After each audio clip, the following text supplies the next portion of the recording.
Praise the Lord. அருட்பணி அறைகூவல் நிகழ்ச்சிக்கு ஆண்டவர் இயேசுவின் நாமத்தினாலே அன்புடன் வரவேற்கின்றேன். பவுலனுடைய மிஷனரி ஊழியத்தில் அவர் செய்த 5 காரியங்களை குறித்து நாம் பார்த்து கொண்டு வருகிறோம். அப்போஸ்தலர் 14ஆம் அதிகாரத்தில் 21ஆம் வசனத்திலிருந்து 23ஆம் வசனம் வரை 5 காரியங்கள். சுவிசேஷத்தை பிரசங்கித்தார், சீஷர்களை ஏற்படுத்தினார், சீஷர்களுடைய மனதை திடப்படுத்தினார், உபத்திரவத்தை குறித்த விழிப்புணர்வை கொடுத்தார், பெர்சிக்யூஷன் அவேர்னஸ், சபையிலே மூப்பர்களை ஏற்படுத்தினார், leadership development, evangelism, discipleship, strengthening the disciples, திடப்படுத்துதல், உபத்திரவத்தை குறித்த விழிப்புணர்வு, லீடர்ஷிப் டெவலப்மெண்ட். இந்த 5 காரியங்கள் மிஷனரி ஊழியத்தை செய்கிறவர்கள், சபை ஊழியத்தை செய்கிறவர்கள் ஒட்டுமொத்தமாக இதில் நாம் கவனம் கொள்ள வேண்டும். ஸோ இந்த காரியத்தில் நாம் போன எபிசோடில் முதல் காரியத்தை பார்த்தோம், சுவிசேஷம். ஆமென். The gospel proclamation, very very very very important aspect. இன்றைக்கு நாம் மற்ற காரியங்களுக்குள்ளே போக போகிறோம். But I will start off with the gospel itself one more time.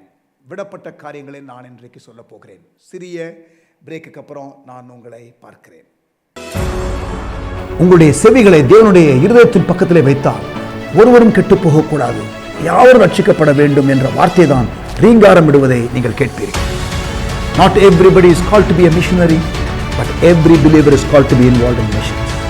இந்த ராஜ்யத்தின் சுவிசேஷம் சகல ஜாதிகளுக்கும் அறிவிக்கப்படும். அப்பொழுது முடிவு.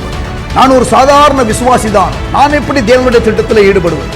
அந்நிய பாஷையின் அபிஷேகம் எதற்காக? அனைத்து பாஷையினரையும் சந்திப்பதற்காக. வட இந்திய ஊழியத்திற்காக நான் ஜெபிக்கிறேன், கொடுக்கிறேன். வேற என்ன செய்ய வேண்டும்? பிரதான கட்டளை என்பது முடிந்தால் செய்யுங்கள் என்று தேவன் சொல்லவில்லை, கண்டிப்பாக செய்ய கொடுத்த கட்டளை. அருட்பணி அறைகூவல், partnering with God in missions.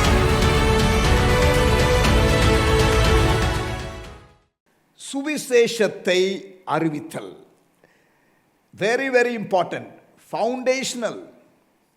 பிரியமானவர்களே, மற்ற எல்லா காரியங்களும் பிறகுதான். ஃபஸ்ட்டு காஸ்பல் சொல்ல வேண்டிய காரியம். அஃப்கோர்ஸ் காஸ்பல் சொல்லுவதற்கு முன்பாக pre evangelistic effort, bridge building activities இதெல்லாம் இருக்கிறது எனக்கு புரிகிறது. ஆனால் ஸ்பிரிச்சுவல் ஆஸ்பெக்டில் நீங்கள் இங்கே பாருங்கள், 5 காரியங்கள். அதில் முதலாவது சுவிசேஷத்தை பிரசங்கித்து, காஸ்பல். சுவிசேஷம்னா என்ன? What is gospel? இயேசு நேசிக்கிறாரு, அது காஸ்பலா? அது காஸ்பல் ஆஃப் சால்வேஷனா? உனக்கு ஆண்டவர் அற்புதம் செய்வார், அது காஸ்பலா? நோ நோ நோ, இதெல்லாம் ப்ரீ இவாஞ்சலிஸ்டிக் appetite பில்டிங்ல மெசேஜஸ். அற்புதம் இயேசு செய்வார், உனக்கு உள்ள நெருக்கடியில் ஆண்டவர் உதவி செய்வார், கடன் பிரச்சனையில் இருந்து உனக்கு விடுதலை கொடுப்பார், பிசாசு பிடியிலிருந்து உனக்கு விடுதலை கொடுப்பார், வியாதியிலிருந்து உனக்கு விடுதலை கொடுப்பார். அதெல்லாம் நம்ம செய்வது தவறு கிடையாது. இயேசு நன்மை செய்கிறவராக சுற்றி திரிந்தார். நாமும் அதே போல என்ன செய்ய வேண்டும்? நன்மை செய்கிறவர்களாக காணப்பட வேண்டும். அப்போஸ்தலர் 10ஆம் அதிகாரம் 38ஆம் வசனம், நசரேயனாகிய இயேசுவை தேவன் பரிசுத்த ஆவியினாலும் வல்லமையினாலும் அபிஷேகம் பண்ணினார். ஆக்ட்ஸ் 10:38. தேவன் அவருடனே கூட இருந்தபடியினாலே அவர் நன்மை செய்கிறவராயும் பிசாசின் வல்லமையில் அகப்பட்ட யாவரையும் குணமாக்குகிறவராகவும் சுற்றி திரிந்தார். ஸோ நாமும் மிஷன் ஃபீல்டில் நம்முடைய மிஷனரிஸு அல்லது சிட்டிஸோ டவுன்ஸோ அதில் இருக்கிற கர்த்தருடைய பிள்ளைகள் நாம் நன்மை செய்கிறவர்களாக சுற்றி திரிய வேண்டும். But that is only a pre-evangelistic effort. நான் சொல்லுகிறது உங்களுக்கு புரிகிறதா? சுவிசேஷம் என்பது வேற. இயேசு ஒருவர் தான் தெய்வம். இயேசுவை தவிர வேறு எந்த வழியும் இல்லை ரட்சிக்கப்படுவதற்கு. எல்லா நதிகளும் கடல்ல போய் சேர்றது போல, all roads lead to Rome என்று சொல்லுகிறார்களே, அது மாதிரி கிடையாது. எம்மதமும் சம்மதம் என்கிற ஒரு வியூ பாயிண்ட் இன்றைக்கு இருக்கிறதே, யூனிவர்சலிசம் என்று சொல்லுகிறார்கள். எல்லாம் accepted, all roads lead to Rome. No no no no no, only Jesus. இயேசு ஒருவர் தான். இறைவனுக்கும் எல்லாவற்றையும் படைத்த சர்வ வல்லமையுள்ள தேவனுக்கும் மனிதனுக்கும் இடையில மத்தியஸ்தர் ஒருவர் தான், அவர் இயேசு கிறிஸ்து. No one else qualifies to be the mediator between God and man. தேவனுக்கும் மனிதனுக்கும் இடையில மத்தியஸ்தராக இருப்பதற்கு வேறு யாருக்கும் அந்த தகுதி இல்லை. Jesus alone qualifies. இயேசு சொன்னார், நானே வழியும் சத்தியமும் ஜீவனுமாய் இருக்கிறேன், என்னாலே அல்லாமல் ஒருவனும் பிதாவினிடத்திலே வரான். No one comes to the Father except through me. There is no other way for salvation. ஒன்றான மெய்தேவனாகிய உம்மையும் நீர் அனுப்பினவராகிய இயேசு கிறிஸ்துவையும் விசுவாசிப்பதே நித்திய ஜீவன். ஒன்றான மெய்தேவனாகிய உம்மையும் நீர் அனுப்பினவராகிய இயேசு கிறிஸ்துவையும் விசுவாசிப்பதே நித்திய ஜீவன். குமாரனை உடையவன் ஜீவனை உடையவன், தேவகுமாரன் இல்லாதவன் ஜீவன் இல்லாதவன். ஆமென். ஸோ காஸ்பல் தெளிவாக சொல்லப்பட வேண்டும். ஆமென். அட் சம் ஸ்டேஜ் மற்ற வழிபாடுகளிலிருந்து விலக வேண்டும். மற்ற எந்த ஒரு நபரையோ அல்லது ஒரு கற்பனையிலே காவியத்திலே உள்ளதான ஒரு கதாபாத்திரத்தையோ தெய்வம் என்று நினைத்து வழிபட்டு கொண்டிருந்தால், குலதெய்வம் என்று சொல்லியோ அல்லது இல்லை எப்படிப்பட்டதான காரியமாக இருந்தாலும், ஆராதனை என்று வரும்பொழுது ஒன்றான மெய்தேவனை மட்டும் ஆராதிக்கிறதான அந்த நிலையிலே நாம் கடந்து வருகிற ஒரு காரியம். அந்த தெளிவு, டிசைபிள்ஷிப் என்பது வேற. ஆனால் பிலீஃப், இயேசு மூலமாக ரட்சிப்பு என்ற காரியத்தை பவுல் அறிந்து கொள்ளவில்லை. தமஸ்கு தெருவிலே அவனுக்கு ஒரு சந்திப்பு உண்டாகிறது, டிவைன் என்கவுண்டர் உண்டாகிறது. அங்கே அவன் ரட்சிக்கப்படுகிறான். அங்கே அவன் ரட்சிக்கப்படுகிறான். நீ துன்புறுத்துகிற இயேசு நானே என்று அவர் சொல்லுகிறார். ஆண்டவரே நீர் யார் என்று கேட்கிறான். நீ துன்புறுத்துகிற இயேசு நானே என்று ஆண்டவர் சொல்லுகிறார். அப்பொழுது இயேசு யார் என்ற வெளிப்பாடு வருகிறது. பால் கெட்ஸ் சேவ்டு. நெக்ஸ்ட் அவன் கேட்குறான், ஆண்டவரே நான் என்ன செய்ய சித்தமாய் இருக்கிறேன். அது completely next question after salvation. மத்தேயு 16ஆம் அதிகாரத்தில் இயேசு என்னை யார் என்று மக்கள் சொல்லுகிறார்கள். சிலர் எரேமியா என்றும், சிலர் எலியா என்றும், சிலர் தீர்க்கதரிசிகளிலே ஒருவர் என்றும், சிலர் யோவான் ஸ்நானகன் என்றும் சொல்லுகிறார்கள். சரி, மக்கள் அப்படி சொல்கிறாங்க. நீங்கள் என்ன சொல்கிறீங்க? நீர் ஜீவனுள்ள தேவனுடைய குமாரனாகிய கிறிஸ்து, தேவகுமாரன் நீர் என்பதை பேதுரு சொன்னார். மாம்சமும் இரத்தமும் உனக்கு அதை வெளிப்படுத்தலப்பா, பரலோகத்தில் இருக்கிற பிதா உனக்கு அதை வெளிப்பாடாக கொடுத்திருக்கிறார். வெல் டன் பீட்டர் என்று சொல்லி பாராட்டி, இந்த கல்லின் மேல் என் சபையை கட்டுவேன். எந்த கல்? பேதுரு என்ற கல் அல்ல. இந்த கல் என்பது வெளிப்படுத்தப்பட்ட கிறிஸ்து. சபை என்றால் மக்கள்.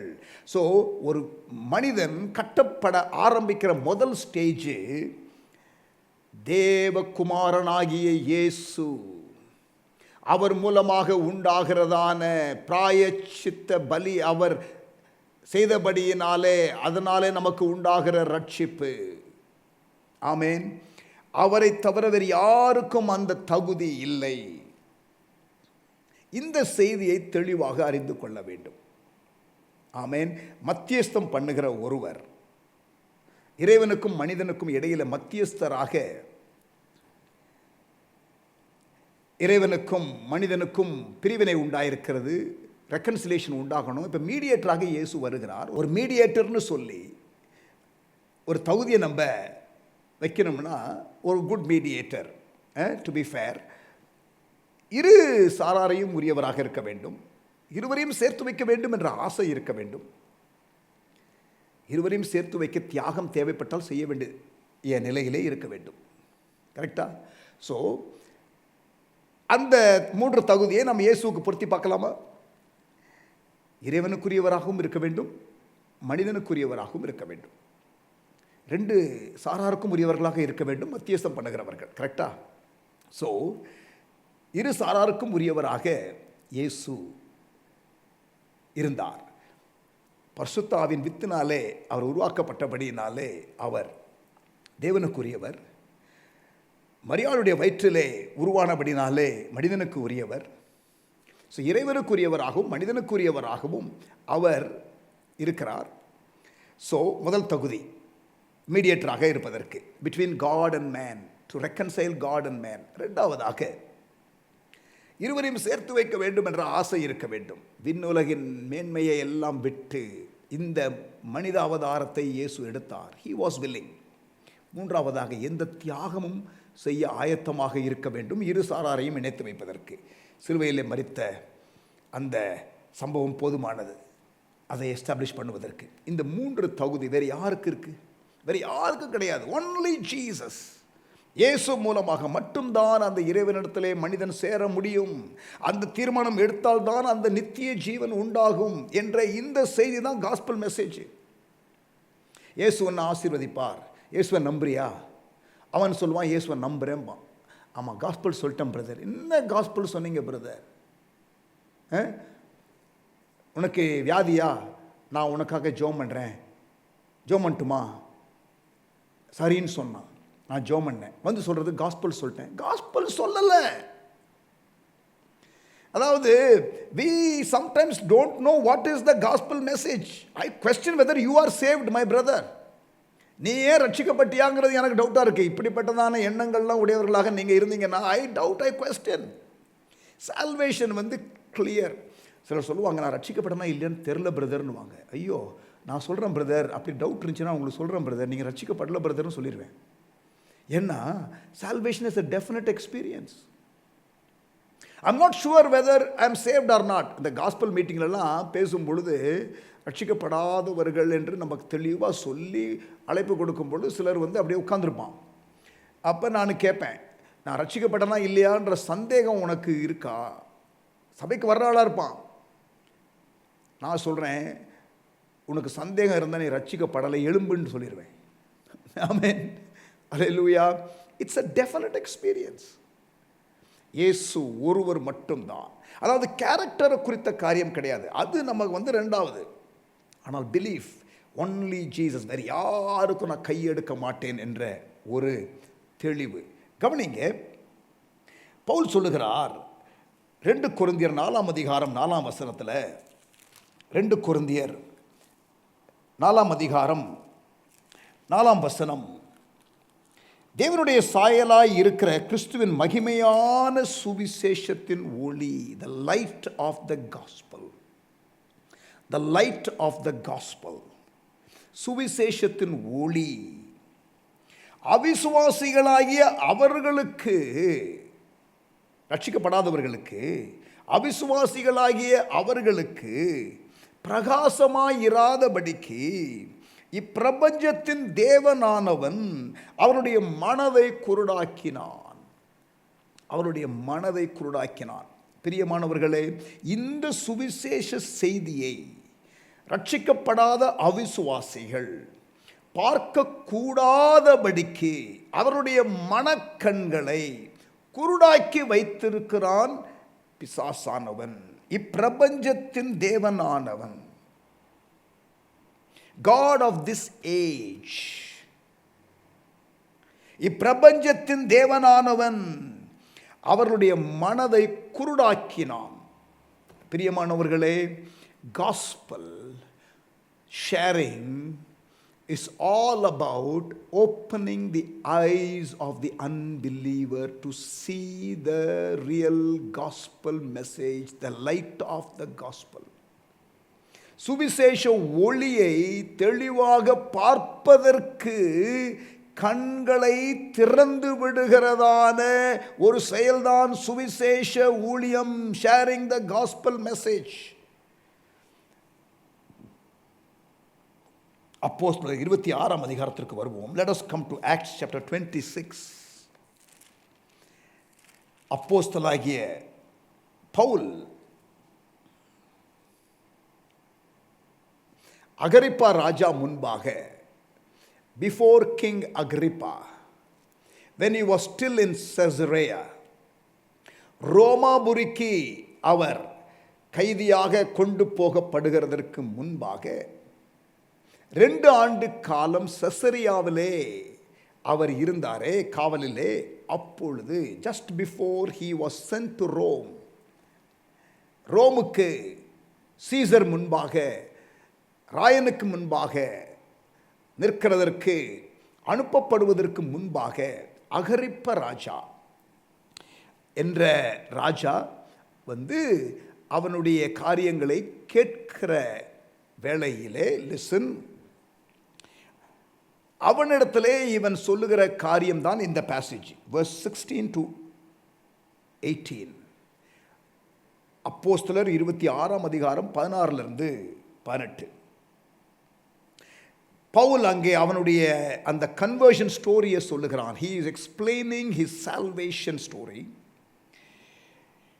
16ஆம் வசனம், அப்பொழுது நீ எழுந்து, அல்லது 15லிருந்து வாசிக்கிறேன், Acts 26 verse 15 onwards. அப்பொழுது நான், ஆண்டவரே நீர் யார் என்றேன். அதற்கு அவர், நீ துன்பப்படுத்துகிற இயேசு நானே என்று சொன்னார். நல்லா நோட் பண்ணுங்க, ரட்சிக்கப்படாத ஒரு நபர் கேட்டுக்கொண்டிருக்கிறார். ஒரு உயர் அதிகாரி அகிரிப்பா ராஜா, அதோடு கூட பெஸ்து என்ற இன்னொரு அந்த ரோமன் கவர்னரும் கேட்டுக்கொண்டிருக்கிறார். நீ துன்பப்படுத்துகிற இயேசு நானே என்று அவர் சொன்னார். இப்பொழுது நீ எழுந்து காலூன்றி நில், நீ கண்டவைகளையும் நான் உனக்கு தரிசனமாகி காண்பிக்கப் போகிறவைகளையும் குறித்து உன்னை ஊழியக்காரனாகவும் சாட்சியாகவும் ஏற்படுத்துகிறதற்காக உனக்கு தரிசனமானேன் என்று ஆண்டவர் என்னிடத்தில் பேசினார். உன் சுய ஜனத்தாரிடத்தினின்றும் அந்நிய ஜனத்தாரிடத்தினின்றும் உன்னை விடுதலையாக்கி, அவர்கள் என்னை பற்றும் விசுவாசத்தினாலே பாவம் மன்னிப்பையும் பரிசுத்தமாக்கப்பட்டவர்களுக்குரிய சுதந்திரத்தையும் பெற்றுக்கொள்ளும்படியாக அவர்கள் இருளை விட்டு ஒளியினிடத்திற்கும், நல்லா கவனிங்க, அவர்கள் ரட்சிக்கப்படாதவர்கள் இருளை விட்டு ஒளியினிடத்திற்கும், சாத்தானுடைய அதிகாரத்தை விட்டு தேவனிடத்திற்கும், from kingdom of darkness to kingdom of light, இருளை விட்டு ஒளியினிடத்திற்கும் சாத்தானுடைய அதிகாரத்தை விட்டு தேவனிடத்திற்கும் திரும்பும்படிக்கு நீ அவர்களுடைய கண்களை திறக்கும் பொருட்டு, நீ அவர்களுடைய கண்களை திறக்கும் பொருட்டு. This is evangelism. This is gospel sharing. This is leading somebody to the Lord. இதுதான் ஒருவரை ரட்சிப்புக்குள் நடத்துகிற ஒரு காரியம். நீ அவருடைய கண்களை திறக்கும்படி, நீ அவருடைய கண்களை திறக்கும் பொருட்டு இப்பொழுது உன்னை அவர்களிடத்திற்கு அனுப்புகிறேன் என்றார். Paul was sent to open the eyes of those who are blind, unable to see the light of the gospel. அவிசுவாசிகளாகிய அவர்களுக்கு பிரகாசமாயிராதபடிக்கு சுவிசேஷத்தின் ஒளியானது 2 கொரிந்தியர் 4:4, அவிசுவாசிகளாகிய அவர்களுக்கு பிரகாசமாயிராதபடிக்கு இப்பிரபஞ்சத்தின் தேவனானவன் அவருடைய மனதை குருடாக்கினான். அப்படி குருடாக்கி இருக்கிறதுனால தான் God was commissioning Paul to open the eyes of the Gentiles. Amen. Hallelujah.